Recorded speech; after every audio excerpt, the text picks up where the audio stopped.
ಆತ್ಮೀಯ ಎಲ್ಲ ಸ್ಪರ್ಧಾಂತರೇ ನಮಸ್ತೆ. ಸ್ಪರ್ಧಾ ಕಲಸಿ ಅಕಾಡೆಮಿಗೆ ತಮ್ಮೆಲ್ಲರಿಗೂ ಸ್ವಾಗತ. ನಾನು ಲಕ್ಷ್ಮೀಕಾಂತ್. ಸ್ನೇಹಿತರೆ, ಒಂದು ಮುಖ್ಯವಾಗಿರ್ತಕ್ಕಂತ ವಿಚಾರವನ್ನ ಅಪ್ಡೇಟ್ ಮಾಡ್ಲಿಕ್ಕೆ ಇವತ್ತು ಬಂದಿದ್ದೀನಿ. ಸುಮಾರು ಪ್ರಶ್ನೆ ಮತ್ತೆ ಈ ಮೆಸೇಜು ಕಾಲ್ಸ್ ಗಳಿಂದ ಬೇಸತ್ತು ಈ ಒಂದು ವಿಡಿಯೋವನ್ನ ಮಾಡ್ತಾ ಇದ್ದೀನಿ. ಒಬ್ರು ಸ್ನೇಹಿತರು ಯೂಟ್ಯೂಬರ್ಸು.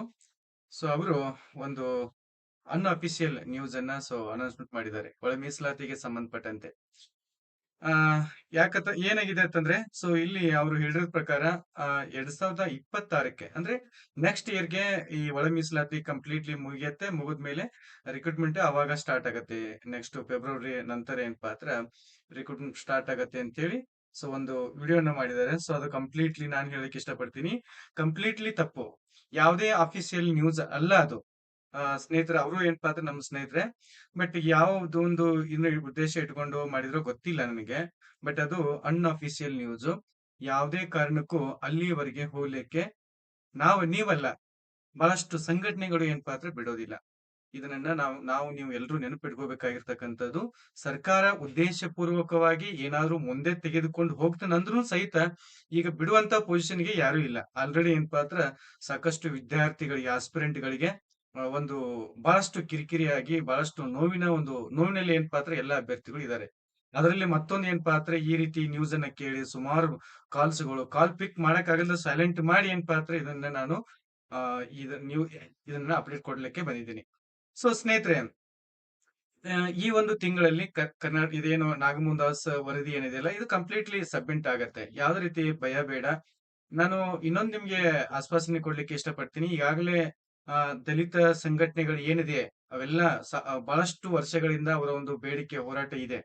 ಅದಕ್ಕೆ ಈ ಬಾರಿ ಏನಪ್ಪಾ ಹತ್ರ ಯಾವುದೇ ಕಾರಣಕ್ಕೂ ಸರ್ಕಾರಕ್ಕೆ ನಾವು ಡಿಲೇ ಮಾಡಬಾರ್ದು ಇದನ್ನ ಅಂತೇಳಿ ಸಾಕಷ್ಟು ಒಂದು ಸಂಘಟನೆಗಳು ಈಗಾಗಲೇ ನಾಗಮೋಹನ್ ದಾಸ್ ವರದಿಯ ಮೇಲೆ ಸಾಕಷ್ಟು ಒತ್ತಡ ಇದೆ. ಸೊ ಈ ಕಾರಣಕ್ಕಾಗಿ ಕೇವಲ ನಿಮ್ಮ ಒಂದು ಅಭ್ಯರ್ಥಿಗಳ ಒತ್ತಡ, ನಮ್ಮ ಒಂದು ಒತ್ತಡ ಅಲ್ಲ. ನಾವು ಸಾಕಷ್ಟು ಬಾರಿ ಏನಪ್ಪಾ ಹತ್ರ ಒಂದು ಮನವಿಯನ್ನ ಕೊಟ್ಟು ಬಂದಿವಿ, ಬೇಗ ಮುಗಿಸ್ರಿ, ಎಲ್ಲರದ್ದು ಏಜ್ ಆಗ್ತಿದೆ, ತುಂಬಾ ಸಮಸ್ಯೆ ಇದೆ ಅಂತೇಳಿ. ಆಲ್ರೆಡಿ ಅವ್ರಿಗೂ ಗೊತ್ತು ಈ ಒಂದು ವಿಚಾರ. ಅದಕ್ಕೆ ಎಲ್ಲ ಒಂದು ಸಂಘಟನೆಗಳಾಗಿರ್ಬೋದು ಅಥವಾ ವಿದ್ಯಾರ್ಥಿಗಳ ಒಂದು ನೋವಾಗಿರ್ಬೋದು, ಇದೆಲ್ಲ ಏನಪ್ಪಾ ಹತ್ರ ಒಂದು ಏನು ಆಯೋಗದ ಗಮನಕ್ಕಿದೆ. ಅವರು ಒಂದು ಮಾತನ್ನ ಮಾತಾಡಿದ್ರು ಅವಾಗ. ಬಟ್ ಇವಾಗ ಅದು ಸಾಧ್ಯ ಇಲ್ಲ. ಶಿಕ್ಷಣ ಮತ್ತು ಆರೋಗ್ಯಕ್ಕೆ ನಾವು ಕನ್ಸೆಷನ್ ಕೊಟ್ಟು ಮಾಡ್ಬೋದಲ್ಲ ಅಂತೇಳಿ ಅಂದ್ರು ಅವಾಗ. ಬಟ್ ಇವಾಗ ಅದು ಏನಪ್ಪಾ ಹತ್ರ ಕಾಲು ಮಿಂಚಿ ಹೋಗಿದೆ. ಇಲ್ಲಿ ನಮ್ಮ ಒಂದು ಅಭ್ಯರ್ಥಿಗಳು ಏನಿದಿರಲ್ಲ, ಟೀಚರ್ ಹಸ್ಬೆಂಡ್ ಆಗಿರ್ಬೋದು, ಬೇರೆ ಬೇರೆ ನೀವೇನ್ ತಯಾರಿ ಮಾಡ್ಕೊತಾ ಇದ್ರಲ್ಲ, ಇನ್ನೊಂದು ಆಗಸ್ಟ್, ಸೆಪ್ಟೆಂಬರ್, ಅಕ್ಟೋಬರ್ ಒಳಗಾಗಿ ನಾವ್ ಏನಪ್ಪಾ ಹತ್ರ ಈ ಎಲ್ಲ ಒಂದು ಪ್ರೊಸೆಸ್ ಹೊಸ ಒಂದು ನೋಟಿಫಿಕೇಶನ್ ಅಕ್ಟೋಬರ್ ಒಳಗಾಗಿನ ಆಗತ್ತೆ. ಯಾವುದೇ ಕಾರಣಕ್ಕೂ ಡಿಲೇ ಆಗೋದಿಲ್ಲ. ಮತ್ತೆ ಈಗಾಗಲೇ ರಾಜಕೀಯ ನಾಯಕರ ಜೊತೆನೂ ನಾನು ಸಾಕಷ್ಟು ಬಾರಿ ಮಾತಾಡಿದ್ದೀನಿ, ನಿಮ್ಗೂ ಗೊತ್ತಿರುತ್ತೆ. ಒಂದು ವಿಚಾರ ತಮ್ಮೆಲ್ಲರಿಗೂ ಗಮನಕ್ಕಿರ್ಲಿ. ಈ ಈ ತಿಂಗಳ ಈ ಜುಲೈ ಆದ ನಂತರ ಆಗಸ್ಟ್, ಸೆಪ್ಟೆಂಬರ್, ಈಗ ಆಗಸ್ಟ್ ಒಳಗಾಗಿ ಏನಪ್ಪಾ ಅಂದ್ರೆ ಕ್ಯಾಬಿನೆಟ್ ಅದು ಅಂತಿಮವಾಗಿ ಪಾಸ್ ಆಗ್ಬೇಕು. ಆಮೇಲೆ ಅದು ಸಾರ್ವಜನಿಕ ಹಿತಾಸಕ್ತಿಗೆ ಅರ್ಜಿಗೆ ಏನಪ್ಪಾ ಅಂದ್ರೆ 15 ಡೇಸ್ ಬಿಡಬೇಕು. ಆಮೇಲೆ ಬಿಂದು ಆಗ್ಬೇಕು. ಬಿಂದು ಇಟ್ ಮೀನ್ಸ್ ಅದೇನಂತಲ್ಲ, ಸೀಟ್ ರಿಸರ್ವೇಶನ್ ರೀಶಫಲ್ ಆಗ್ಬೇಕು. ಅದಕ್ಕೊಂದು ಹೆಚ್ಚು ಕಡಿಮೆ 1 ಮಂತ್ ಅಥವಾ 2 ಮಂತ್ ಒಳಗಾಗಿನ ಎಲ್ಲಾ ಪ್ರೊಸೆಸ್. ಆಗಸ್ಟ್, ಸೆಪ್ಟೆಂಬರ್, ಅಕ್ಟೋಬರ್ ಒಳಗಾಗಿನ ಅಕ್ಟೋಬರ್ ಕನ್ನೋದ್ರೊಳಗ ನಾವೇನಪ್ಪಾ ಅಂದ್ರ ಎಲ್ಲಾ ನೇಮಕಾತಿಗಳು ಸ್ಟಾರ್ಟ್ ಆಗ್ತಾವ. ಅದಕ್ಕೆ ಯಾವ್ದೇ ರೀತಿ ಭಯ ಬೇಡ ಸ್ನೇಹಿತರೆ. ಇಲ್ಲಿ ಅವ್ರು ಏನೋ ಒಂದು ನ್ಯೂಸ್ ಮಾಡಿದ್ದಾರೆ, ಬಟ್ ಅದು ಅಫಿಷಿಯಲ್ ಅಲ್ಲ, ಅನ್ಅಫಿಷಿಯಲ್ ನ್ಯೂಸ್. ನಾನು ನೋಡಿದೆ ಅದನ್ನ, ಬಹಳಷ್ಟು ಸುಮಾರು ಜನ ಕಳಿಸಿದ್ರು. ಬಟ್ ಇಲ್ಲಿ ಏನಾಗತ್ತೆ ಅಂದ್ರೆ, ಇಂಥ ಒಂದು ನ್ಯೂಸ್ ಅನ್ನ ಕೇಳಿದಾಗ ಒಮ್ಮೆ ಏನಪ್ಪಾ ಅಂದ್ರೆ ಸಡನ್ ಆಗಿ ಶಾಕ್ ಆಗಿ ಬಿಡ್ತಕ್ಕಂತ ಸನ್ನಿವೇಶ ನಿರ್ಮಾಣ ಆಗತ್ತೆ. ಬಟ್ ಅದಕ್ಕೆ ಯಾವುದೇ ರೀತಿ ಒಂದು ನೀವೇನ್ ಪಾತ್ರ ತಲೆ ಕೆಡಿಸ್ಕೋಬೇಡಿ. ಈಗ ಆಲ್ರೆಡಿ ಎಷ್ಟು ಲೇಟ್ ಮಾಡ್ಬೇಕಲ್ಲ ಸರ್ಕಾರ, ಅಷ್ಟು ಲೇಟ್ ಮಾಡಾಗಿದೆ. ಇನ್ನೇನ್ ಲೇಟ್ ಮಾಡ್ತಾರ ಅವ್ರು? ಗ್ಯಾರಂಟಿ ಅದನ್ನ ಮಾಡಿಸ್ಲೇಬೇಕು. ಮತ್ತೆ ಅದಕ್ಕ ರಾಜಕೀಯ ನಾಯಕರನ್ನು ಸಹ ಏನ್ ಪಾತ್ರ ಇವಾಗ ಕೈ ಜೋಡಿಸ್ತಾ ಇದಾರೆ, ಬೇಗ ಮುಗಿಬೇಕಂತೇಳಿ. ಅದಕ್ಕೆ ಯಾರಿಗೂ ಭಯ ಬೇಡ. ಫಸ್ಟ್ ಆಫ್ ಆಲ್ ಯಾರಿಗೂ ಭಯ ಬೇಡ. ನಾವ್ ಏನ್ ಲಾಸ್ ಆಗ್ಬೇಕೋ, ಎಷ್ಟು ಕಳ್ಕೊಬೇಕೋ ಅಷ್ಟೆಲ್ಲ ಕಳ್ಕೊಂಡ್ಬಿಟ್ಟಿವಿ.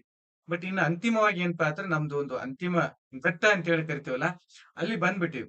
ಆಮೇಲೆ ಇನ್ನೊಂದು 2 ತಿಂಗಳ ಬಾಳ ಆದ್ರೆ ಇನ್ನು 2 ತಿಂಗಳಲ್ಲಿ ಇದು ಕಂಪ್ಲೀಟ್ಲಿ ಪ್ರೊಸೆಸ್ ಮುಗಿಯತ್ತೆ. ಮುಗಿದಾದ್ಮೇಲೆ ಏನಪ್ಪಾ ಅಂದ್ರೆ ಎಲ್ಲಾ ನೇಮಕಾತಿಗಳು ಮತ್ತೆ ಆರಂಭ ಆಗ್ತಾವ. ಯಾರು ಯಾವ ಪೊಸಿಷನ್ ದಲ್ಲಿ ಇದ್ರಿ, ನೀವೇನು ಟೀಚರ್ ಆಗಿ ಹೋಗ್ತಾ ಇದ್ರಿ, ಅಥವಾ ಎಲ್ಲೋ ಏನೋ ಕೆಲಸ ಮಾಡ್ತಾ ಇದ್ರಿ, ಅಥವಾ ಕಂಪ್ಲೀಟ್ಲಿ ಸ್ಟಡಿ ಕಡೆ ಗಮನ ಕೊಟ್ರಿ, ಅದೇ ಒಂದು ಹುಮ್ಮಸ್ಸೊಳಗನ ಅದೇ ಒಂದು ನೀವೇನಪ್ಪಾ ಅಂದ್ರ ಪೊಸಿಷನ್‌ದಲ್ಲಿ ಟೀಚರ್ ನೀವೇನಪ್ಪಾ ಅಂದ್ರೆ ಬಹಳ ಜನ ಟೀಚರ್ ಹೋಗ್ತಾ ಕ್ಲಾಸ್ ಇದನ್ ಮಾಡ್ತಾ ಅಂದ್ರೆ ಟೀಚಿಂಗ್ ಮಾಡ್ತಾ ಮಾಡ್ತಾ ಡೈಲಿ ಒಂದು 4, 5, 6 ವರ್ಷ ಏನಪ್ಪಾ ಅಂದ್ರ ಓದ್ತಾ ಇದಾರೆ. ಸೊ ಅದು ಕಂಟಿನ್ಯೂಸ್ ಒಳಗಿರ್ಲಿ. ಕಂಪ್ಲೀಟ್ಲಿ ಯಾರು ಓದ್ತಾ ಇದ್ರೆ ಅವ್ರು ಕಂಪ್ಲೀಟ್ಲಿ ಅದನ್ನ ಕಂಟಿನ್ಯೂಸ್ ಮಾಡಿ ಯಾವುದೇ ಕಾರಣಕ್ಕೂ ಭಯ ಬೇಡ. ಇದು ಮುಗಿಯತ್ತೆ. ಯಾಕೆ ಮುಗಿಯತ್ತೆ ಅಂದ್ರೆ ಇದಕ್ಕೆ ಬಹಳಷ್ಟು ಒತ್ತಡ ಇದೆ. ಒತ್ತಡ ಇದೆ. ನಮಗೂ ನಿಮಗೂ ಎಲ್ರಿಗೂ ಗೊತ್ತಿದು. ಸಾಕಷ್ಟು ಬಾರಿ ಅದು ಡಿಲೇ ಆಗಿ ಬಹಳಷ್ಟು ಸಮಸ್ಯೆ ಆಗಿ ಎಲ್ಲ ರಾಜಕೀಯ ನಾಯಕರಿಗೂ ಇದು ಸಹ ಏನಪ್ಪಾ ಅಂತ ತಿಳಿದಿದೆ. ಮುಖ್ಯವಾಗಿ ಸರ್ಕಾರದ ಗಮನಕ್ಕೆ ಇದು ಬಂದಿದೆ. ಯಾಕಂದ್ರೆ ಇನ್ ಏನಾದ್ರು ಆಯೋಗ ವರದಿ ಕೊಟ್ಟ ಮೇಲೆ ನಾವೇನಾದ್ರೂ ಇಟ್ಕೊಂಡಿವ್ ಅಂದ್ರೆ ಸೊ ಜನ ನಮ್ಮ ಮೇಲ್ ಪಾತ್ರ ತಿರುಗಿ ಬೀಳ್ತಾರ ಅನ್ನುವಂತ ಒಂದು ಭಯನೂ ಏನ್ ಪಾತ್ರ ಸರ್ಕಾರಕ್ಕಿದೆ. ಸೊ ಅದಕ್ಕೆ ಯಾರು ಭಯ ಪಡುವ ಅವಶ್ಯಕತೆ ಇಲ್ಲ. ಸೊ ಎಲ್ರಿಗೂ ಥ್ಯಾಂಕ್ ಯು.